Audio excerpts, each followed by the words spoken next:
بسم اللہ الرحمن الرحیم۔ السلام علیکم پیارے دوستوں، آج کی ویڈیو میں آپ کو بتاؤں گا کہ نبی اکرام صلی اللہ علیہ وسلم کی 3 ایسی وصیتیں جو کہ بہت ہی زیادہ اہم ہیں اور ہر مسلمان کو جاننا بہت ضروری ہے۔ اگر آپ بھی جاننا چاہتے ہیں تو اس مکمل ویڈیو کے ساتھ جڑے رہیں۔ پیارے دوستو، نبی اکرام صلی اللہ علیہ وسلم نے اپنی امت کو مختلف موقعوں پر مختلف وصیتیں کی ہیں۔ ذیل میں ایک حدیث کی روح سے آپ صلی اللہ علیہ وسلم کی 3 نہایت اہم وصیتیں بیان کی جا رہی ہیں۔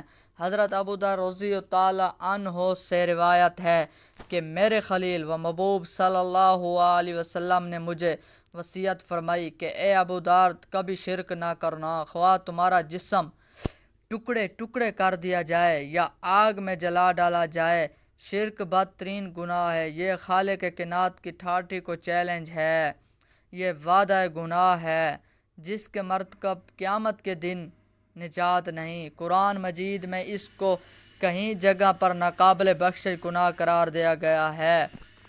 سورۃ المائدہ میں ارشاد الہی ہے کہ بے شک جس نے اللہ کا شرک ٹھہرایا تو اللہ نے اس پر جنت کو حرام کر دیا اور اس کا ٹھکانہ دوزخ ہے۔ بس ہر مسلمان اولین ذمہ داری ہے کہ وہ شرک سے دور رہیں، مخلوق میں سے کسی کو اللہ تعالیٰ کی ذات صفات میں شریک نہ کریں۔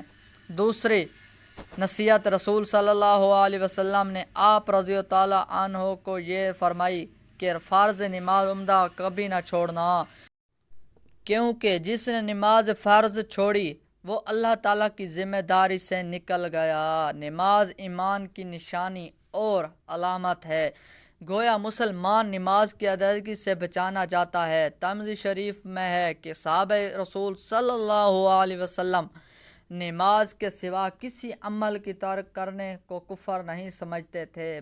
پنجہ گانا نماز کی پابندی گناہوں کی معافی کا سبب ہے۔ قرآن مجید کے مطابق نماز بے حیائی اور برائی کے کاموں سے بچاتی ہے۔ نماز کی اہمیت کا اندازہ اس بات سے لگایا کہ اللہ تعالیٰ نے رسول صلی اللہ علیہ وسلم کو حکم دیا کہ وہ اپنے گھر والوں کو بھی نماز کی تلقین کریں اور خود بھی اس کی پابندی کریں۔ اے نبی صلی اللہ علیہ وسلم، حکم دے اپنے گھر والوں کو نماز کا اور خود بھی اس پر قائم رکھیں۔ نماز چھوڑنا آدمی کو شرک کی طرف لے جاتا ہے۔ قرآن میں ہے اور نماز قائم کرو اور مشرکوں میں شامل نہ ہو جاؤ۔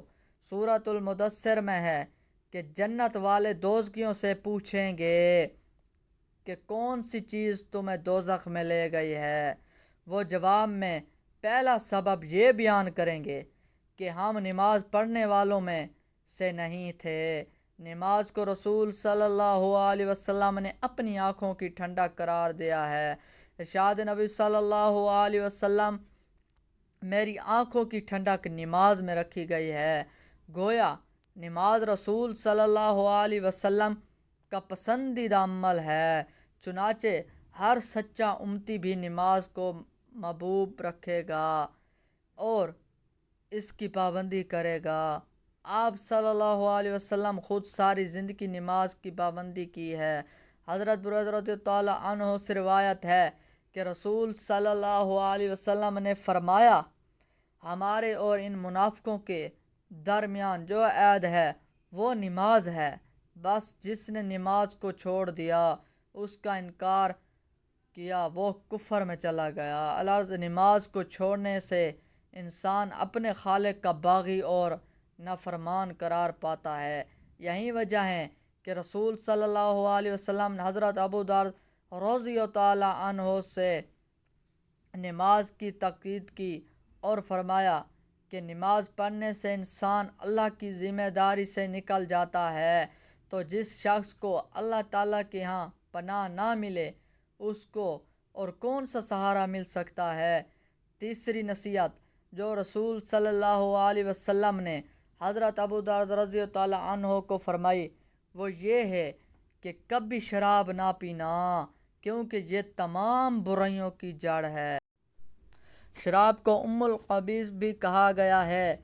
قرآن مجید میں اس کی حرمت ان لفظ میں آئی ہے: اے اہل ایمان، یقیناً شراب اور جوا اور بت اور جوے کے تیرے یہ سب گندے کام شیطان کے ہیں، سو تم ان سے بچو تاکہ تم فلاح پاؤ۔ شراب نوشی صرف ایک گناہ نہیں بلکہ یہ بہت سخت گناہوں کا باعث بنتی ہے۔ اسی لیے رسول صلی اللہ علیہ وسلم نے شراب کی برائی کو واضح فرماتے ہوئے اس سے متعلق تمام لوگوں پر لعنت فرمائی ہے۔ حضرت انس بن مالک رضی اللہ عنہ سے روایت ہے کہ رسول صلی اللہ علیہ وسلم نے شراب کے معاملے میں 10 آدمیوں پر لعنت فرمائی ہے۔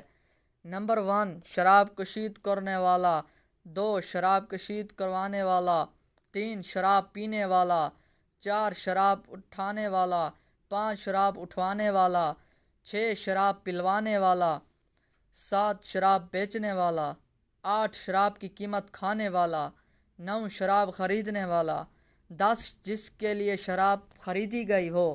بنیادی طور پر شراب نشہ آور ہونے کی وجہ سے حرام ہے، اور نشہ انسان کو اس کو مختل کر کے انسانیت سے گرا کر حیوانیت کی سطح پر لے آتا ہے، جس سے اس میں اچھائی اور برائی میں تمیز ختم ہو جاتی ہے۔ اسی لیے صرف شراب ہی نہیں بلکہ ہر نشہ آور چیز اسلام میں حرام ہے۔ رسول صلی اللہ علیہ وسلم نے فرمایا، جس چیز کی زیادہ مقدار نشہ آور ہو اس کی تھوڑی مقدار بھی حرام ہے۔ رسول صلی اللہ علیہ وسلم نے شراب کے عادی کو بت پرست کی مانند شمار کیا ہے۔ حضرت طارق بن سعود رضی اللہ عنہ سے آپ صلی اللہ علیہ وسلم سے شراب نوشی کے متعلق پوچھا تو آپ صلی اللہ علیہ وسلم نے نہیں انہیں شراب سے منع فرمایا۔ اس پر سائل نے کہا کہ ہم تو شراب کو دوا کے طور پر استعمال کرتے ہیں۔ آپ صلی اللہ علیہ وسلم نے فرمایا، یہ دوا نہیں بلکہ خود ایک بیماری ہے۔ شراب کی حرمت میں رسول صلی اللہ علیہ وسلم سے بہت سی حدیث روایت کی گئی ہے۔ حضرت عبداللہ بن عمر رضی اللہ عنہ سے روایت ہے کہ نبی کریم صلی اللہ علیہ وسلم نے فرمایا، جنت میں نہ تو وہ شخص داخل ہوگا جو والدین کی نافرمانی کرتا ہے، نہ جواری، نہ فقیر کو صدقے دے کر جتانے والا، اور نہ شراب پینے والا۔ الارض، اس حدیث میں نبی کریم صلی اللہ علیہ وسلم نے شرک سے انتہائی لفظ میں روکا گیا ہے، کیونکہ شرک ناقابل بخشش گناہ ہے۔ پھر آپ صلی اللہ علیہ وسلم نے نماز کی تاکید کی کہ نماز مسلمان پر کافر کے درمیان فرق کرتی ہے۔ پھر آپ صلی اللہ علیہ وسلم نے شراب پینے سے منع کیا ہے کہ یہ بہت سی برائیوں کا سبب بنتی ہے۔